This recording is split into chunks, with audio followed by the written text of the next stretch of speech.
Good morning. If I look a little bit weird, I have eye masks on underneath my glasses. Um, it's currently Sunday. I'm very, very excited for a new week. I was supposed to film this trade breakdown yesterday, but yesterday was a little bit hard. It was a little bit hard. I did not stop trading. I kept pushing through trading, but to bring myself onto camera was a little bit too hard at the time. But I'm better now, back and better than ever.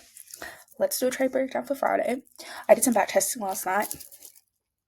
I'm not literally deliberately showing you guys these back testing results because they don't really matter.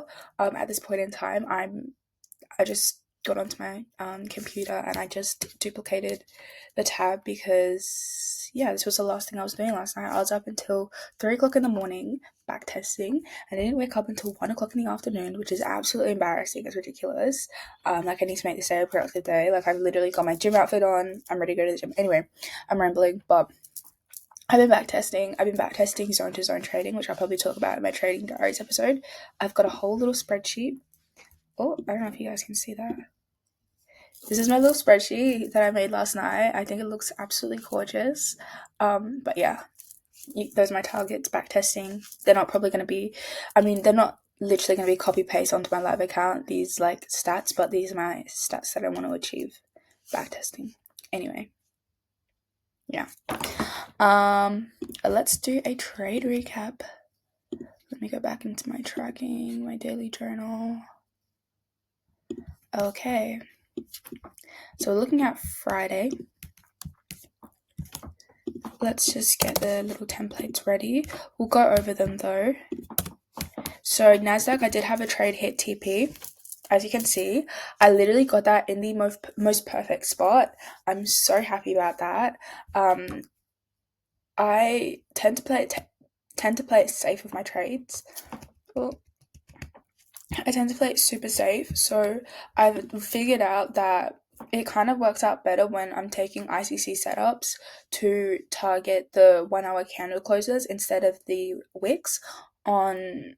I figured that out on gold, I think, but I'm gonna just use it for NASDAQ anyway. But looking at this, I could have had it at the wicks, but I just had it at the candle closes just to be safe. And you can see a doji was formed right below the candle closes. So I think I exited at a good time, and we can see it on the charts. That seemed like a pretty good time to exit. So yeah, let's talk about the trade. I'm going to start on the 4 hour because the 4 hour Loki has been looking way clearer than the 1 hour. And I feel like Trades by Sight always says to trade with the most recent 3 days of data, but I've used 5 days of data. I think I used 4 days to enter in this trade, but I just find that it's just working better. I mean, not to be too pedantic with my days that I want to look at, but obviously not going all the way back here to have a look at where to trade. Anyway, so I saw we'd made this high, we had pushed down to this level, which was the resistance level over to the left, but I can't move it while I've got my arrow on. And then we ended up breaking through that resistance level. And now, breaking through the resistance level, we made an indication, we made a correction, we made a head and shoulders pattern, which gave me extra confluence because I've been doing that studying about chart patterns that I said I would. And at this highest point of the head and shoulders, it basically made an equal high, but in terms of candle closes, it made a lower high. In terms of candle closes and wicks, it made a lower high. So it's made a lower high, but they're very much in a similar spot. So then once it made a lower high here with that head and shoulders pattern, and then it made through forming this pattern, it made a support level, and then I saw price displace through this support level. Now that is, I think it's an ICT term, so I don't really see very much price action traders talking about that term, but it just to clarify so we're all on the same page, when I say displace, I mean when price shoots through the level. So you can see here, this isn't really displacement through until here. So it's kind of chopped around at the level. So it's had a little bit of resistance, breaking through this previous resistance level, new support level, whatever, because obviously we've used it here as support. So it had a little bit of resistance, then it displaced through here, but here it didn't have any resistance, it just straight displaced through. So once I saw that candle close and then I saw it displace through this support, I saw it reach into this gap, I saw it didn't have a reaction pushing up off of this gap, so I felt pretty comfortable getting into sells, but all the way to this level using the 1 hour candle closes. I held this trade through that New York session, and then price kind of chopped around a little bit, and then I took partials at the 1-to-1, so it was a risk-free trade, and then I held through to the next day. So it was two days that it took to hit my TP. But yeah, I felt really, really happy about this trade. This is probably my first like multi-day trade, but regardless, I feel really happy about it. Obviously the stop looks pretty high, but I was like, where's the invalidation level? Because I couldn't put my stop where I would usually put it, which would be like the previous high. I could, and it would be a 1-to-1, but I just thought that this is a lot of room to leave the trade. So I was like, let me just have it here, so above this support level. So we know that if price chooses to come back, retest this, and go back down, is what we could expect. Because we can even see there was a wick here. Much clearer on the 15-minute. You can see that when price did come in here, it used this as resistance, this previous support level, and then decided to go down. So I was kind of using this 15-minute level and this support key zone to enter into my trade. In hindsight, I probably could have entered on this retrace here, but I just thought I'd just get into the trade because there's enough confluence saying that price is going to go down. Yeah, I mean, what can I show you on the 1 hour? There's really not too much. I don't know why I have an arrow here.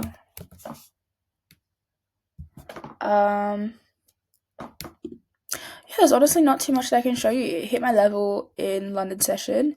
It had a really sharp rejection moving back up once it ended up taking these lows.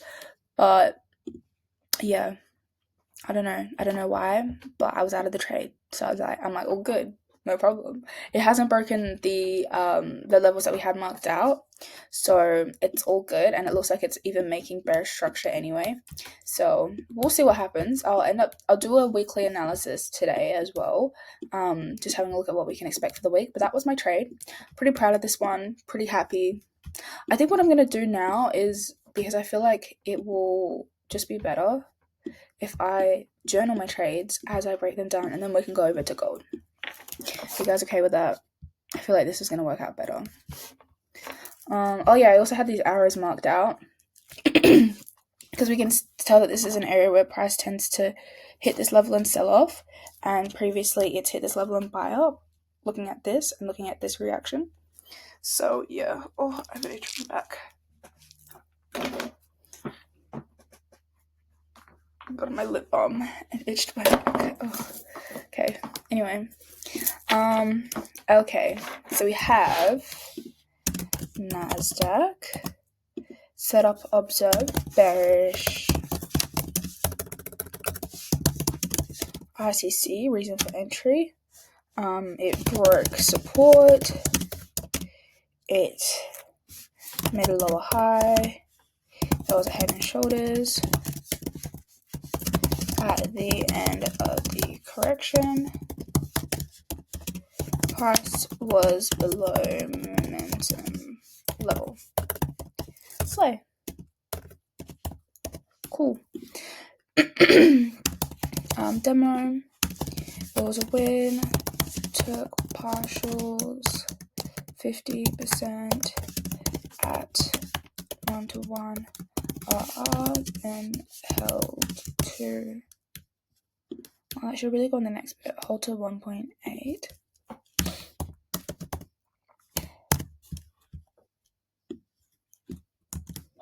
I think this is where that should go. Okay, so that was NASDAQ's. Let's move over to gold. Gold, I didn't take any setups. It had this really strong reaction. Look at what I was waiting for. Yeah, never it'll give me that. And that's okay. That is cool with me. I probably could have looked at sells here, but I think at the time where I saw this big move, I was just like, yeah, you know what, whatever. And it's Friday. Well, it was Friday. And Friday, I don't like taking setups and then holding them through the weekend because it's just extra risky, in my opinion. So I'd rather just see what price looks like later on in the week. Well, really just after Monday. And if it sells off, then you know what? we can journal that. And there was also this really strong wick here. But if you look at it, it's kind of had somewhat of a break in. Oh, hold on. Did it retrace back to the level where everyone told me it would not retrace back to? So I took it off of my charts.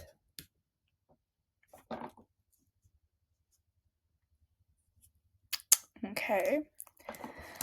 Anyway, this could be an indication, correction, and a continuation, which is kind of the idea that I had throughout the start of the week when price did end up breaking out of here, because I never retraced back to here and it kind of just kept moving.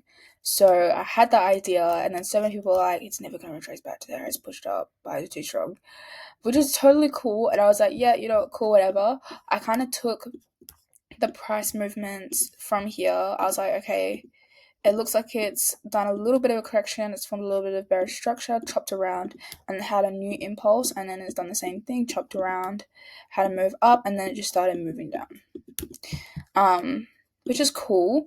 And you know what? We reassess. Like, let's just reassess what is going on here on the charts, and get ready for Monday morning.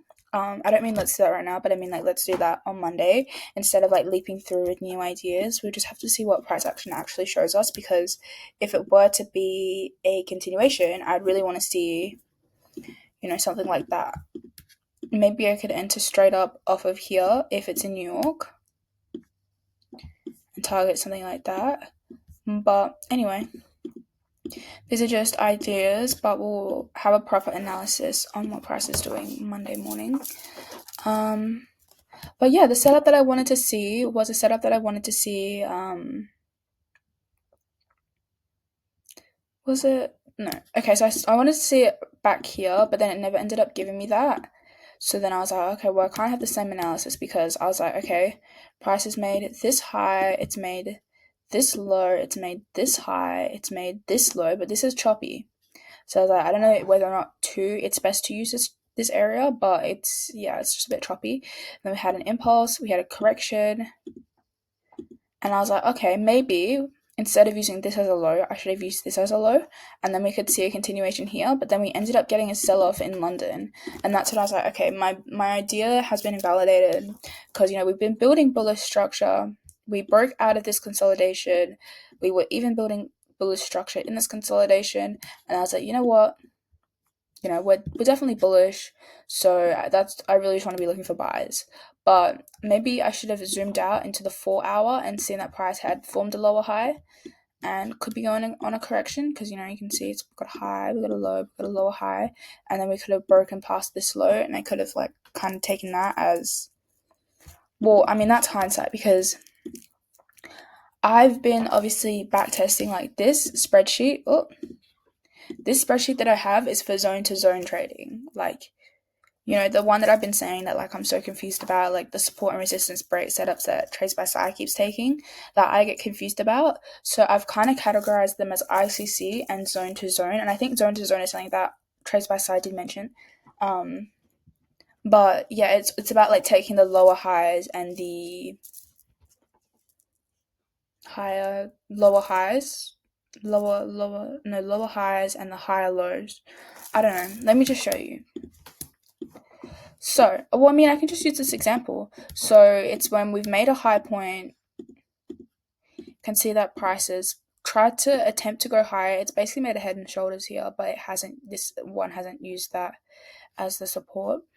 But we have failed to make a new high.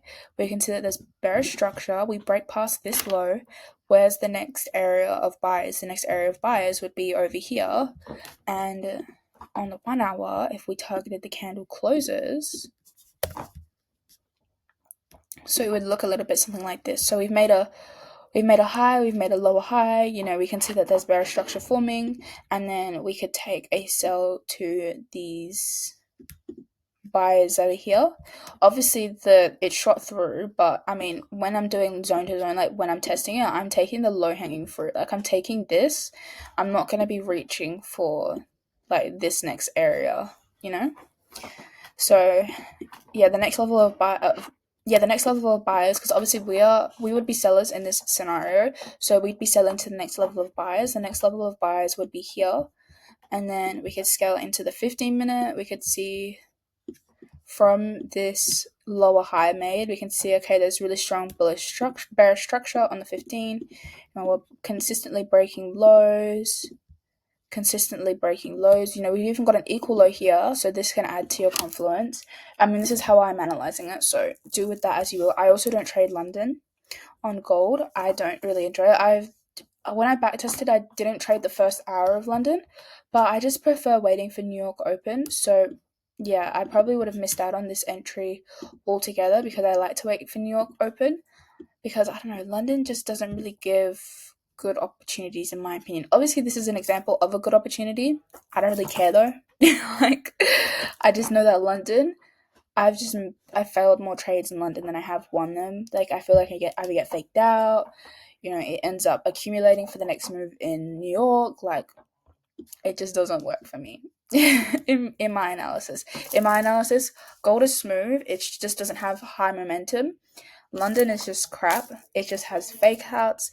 It has slow movements. It can accumulate or do the manipulation move before New York. Like, it's just, yeah. Unless it's like news, unless this was like a news type of thing, which I kind of presume that it was, because I was like, why is it moving like this? Because it was such a sharp movement. Anyway, I'm gonna show you regardless. I wouldn't have taken this trade, and I obviously didn't. And once I saw this big low, because I was already looking for buyers, I wasn't looking at what was currently happening, which is probably a mistake of mine. But yeah, my mindset just was not in the headspace of sales. Anyway, we can see that we've got an area of support being made here, 2 touch points, and I mean, I'm a little bit reaching for this because, yeah, but I mean, it's still there. You know, we had a touch point, we had a reaction off of here, and then price displaced through this support zone, and then it's already closed below these candle closes here, but then it surpassed through them. It's made another higher low, and as soon as it got below this level, it just sold straight to the next level of buyers. I mean, yeah. Yeah. And I mean, when you actually look at what happened previously, you can see that once price does hit this level here, this, what is it? 145 for 4,145, it has just had a harsh sell off. So it's, you know, hit this level, it's sold off. It's kind of chops around this level. See, this is what I mean when I'm talking about I don't trade London. Like, look at this. Anyway, it hit this level, sold off. Hit this level, sold off. So we can kind of use the previous reactions. Obviously, it's pushed through here, but yeah, it just got to this level and then sold off. So yeah, that's kind of like zone to zone trading and what I've been trying out, but I'm no teacher. I'm not a teacher. Yeah, just take that as you will. But yeah. I mean, I said all that to say that I just didn't take a trade. It didn't hit my entry. And I mean, you might look at this and say, oh, but price hit your entry in Asia. It didn't really hit my entry in Asia because I like to see candle closes. And I mean, to be extra safe, because we've already failed to go higher here, which also could have been taken into consideration when zone to zone trading. We hit this resistance here. See what I mean? Anyway, what was I saying? Okay, we failed to go higher here, and this was a New York session, so there should have been momentum. If price wanted to go higher, it would have gone higher here, and then we hit this level again here. We also have these two levels, which we can kind of keep an eye out on, because we can see there are some sellers here, because price has made a double top here. It has obviously pushed past there, but we could potentially want to see price go higher. So I could potentially want to enter here if I was being extra pedantic, which I tend to be extra pedantic. But yeah, I wanted to see a candle close above this level. I never got the candle close. Even in Asia, there was no candle close. And then let's see what the 1 hour showed. Yeah, no candle close. But yeah, that was gold. Gold did not do me well on Friday, which is okay. But gold has not been doing me well in general. Like, it has just not been good to me. And you know what? That's okay. Gold is either, I tend to see that gold is either good or just really bad. And it's recently just been really bad, and that is okay. Okay. Instrument is gold. Setup opportunity observed. A bullish. ICC. Hindsight. Bearish. Zone to zone. Price didn't have a candle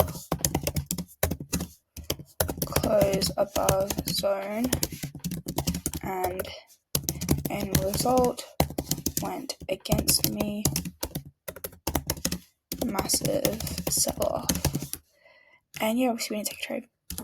Emotions before or after. I was pretty calm and content with my NASDAQ win. Yeah, I felt very happy that my trade had hit TP, and I was just like, you know what? I'm not gonna be rushing into entries. Like, it's all good. It is all good. So yeah, I was pretty calm and cool with you start yelling in the background. It should be gone now. I was calm and content with a NASDAQ win, so I didn't feel the need to jump into any setups with gold. Okay, it should actually be gone now. Did I follow my plan? Yes, I did. Mistakes noticed. I didn't see zone to zone entry. Discipline rating was a 9. Key takeaways. When price goes against you, zoom out and look at the structure. I feel like that could have had me get into... No, I wouldn't have gotten into the zone to zone because I'm only now backtesting it. Because I've only now kind of wrapped my head around it. So I'm backtesting it, and as you can see on my spreadsheet, my goals, my targets are this. I say these goals and these targets because I feel like with these goals, it shows that I have a high understanding of the setup. And with the percentage gain, it shows that it's like... I don't know, kind of worth it. Also, these have all been made. All of this is on... Okay, this is something else that I'm testing. I'll probably talk about it in a different video. I'll probably talk about it in a Trading Diaries episode. But I'm trialing out, because obviously I've talked about potentially going to prop firms, but I'm also thinking, what if I just risked more on my live account as long as my statistics can prove it? And then I don't have to go through the hurdles of, passing evals and switching up my risk management in accordance with that. And I don't have to go through the hurdles of getting payouts, blowing accounts, blowing through my money. I know some people say that prop firm money is not your money, but it is because you pay for the account. But anyway, so I was trialing risking 10% on the account, and yeah, obviously the P&L and the percentage gain is showing pretty good. Yeah, that was just something that I was testing out and trying, and I feel like as long as my statistics can show me that I'm good to size up in risk, then I'm good. But yeah, right now on my live account, the statistics are not showing me too, but I'm just trialing this out so I can kind of see or gauge at what is possible and what I want to do, if that makes sense. But yeah, anyway, that was a little bit of a... I don't even know why I was saying that. Oh, well, I'm saying I want to get through at least 12 sessions, so at least a year of backtesting to determine what my win rate is, because obviously my win rate right now, it looks amazing. And my percentage gain looks amazing, and my P&L looks pretty good. Well, I mean, this is wrong. Hold on, guys. Sorry. Okay, my P&L looks great. My percentage gain looks great. My win rate looks great right now, but I've only done 2 sessions, so we'll see. We'll see what it looks like overall once I'm finished, which I'll obviously tell you guys about. But yeah, I want to do that before I end up doing zone-to-zone trading. But maybe I could demo trade it and kind of just place a few positions on and see how I go. But what I'll do better tomorrow is zoom out when price goes against you. That's really it. That's obviously a gold chart. Let me get a Nasdaq chart. Hello. Okay.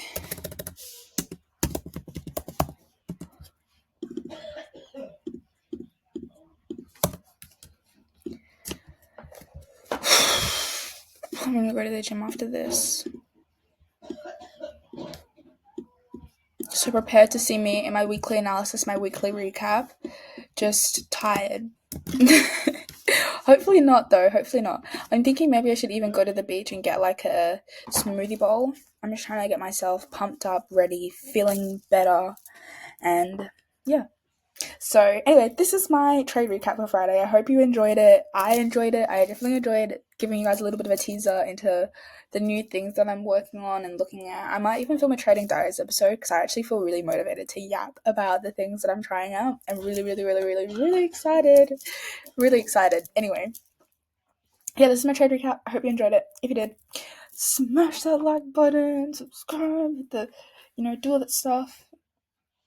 It's a little bit cringy. I'm gonna look back at that and be like, girl, absolutely not. But yeah, if you enjoyed it, please subscribe. I'm documenting my entire trading journey, trying to be as authentic and transparent as and real as possible. But yeah, I will speak to you guys later today. Bye.